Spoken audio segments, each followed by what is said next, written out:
Miriam says, I was told if you don't have direct officer in your father, no relationship ever. Thanks for that reminder, Miriam. I have mentioned this before, but I will mention this again.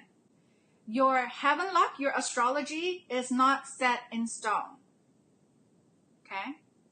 Not set in stone. So many years ago, probably about 4 or 5 years ago now, I had another client. Again, if you've heard this story, apologies, but I'm going to say it again because some people may not have caught it before. So she was told by many other Chinese astrologers, again, no direct officer in her 4 pillar. The one right before me, before she came to me, she went to see another Feng Shui astrologer, Chinese astrologer, and he said, just give up. Just accept the fact you're going to be an old spinster. At that time when she came to me, I think she was in her early 50s. Okay? He told her, you are doomed in terms of relationship. Just be happy being single. Just try to be happy being single. There's no point in looking for a man. So when she came to me and she's like, Safrina, you're going to be the last one. If you tell me the same thing, then I'll accept my fate as a spinster. And I said, exactly, this earth luck, mankind luck, heaven luck has always been how I operated since the very beginning. So I told her, I looked at her chart, I said, yes, astrologically, you are challenged in terms of finding a man. I didn't sugarcoat it. It is astrologically not there. But I said, but we do some internal healing and then you put yourself out there. So she did a couple of EFT sessions with me. We dug into some past hurts. I wasn't trained in past life at that time, so we didn't, or Akashic record. So we didn't do any past life or Akashic record work on her. But even with just the internal healing, it gave her a little bit more peace. And I said, now you need to put yourself out there.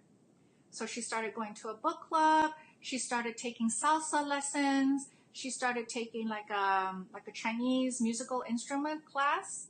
Not even just to meet guys, but she's been such a workaholic. Because one thing is like this. She's in the office all the time. When she's done work, she goes home. Then she wakes up, she goes to the office. She's done work, she comes home. So I said, well, you're not helping your astrology by not putting yourself out there. So she started going to more social events. And then last I heard from her was about a year and a half ago. I knew she met someone, but what happened was they bought a house together and they're still together. It's not perfect because, no relationships are perfect, but they are happy with each other. They're in love with each other. So, which goes to say, if you don't have spouse star in your chart, doesn't mean that you're doomed. I don't believe in it. I don't believe that's the truth. Yes, it does mean that you need to work more to attract someone, but it doesn't mean you're doomed. Okay? Joyce says, you are doomed only if you believe you are doomed. Exactly. And you know what? She kept saying the word doomed. Am I really doomed in relationship? You have to tell me if I'm really doomed. And I actually remember I had to tell her, stop saying that word. Stop saying that word. It's so disempowering for her to have that word stuck in her brain because that's what the astrologer used. The astrologer actually said the word doomed in relationship. So that's why. Okay.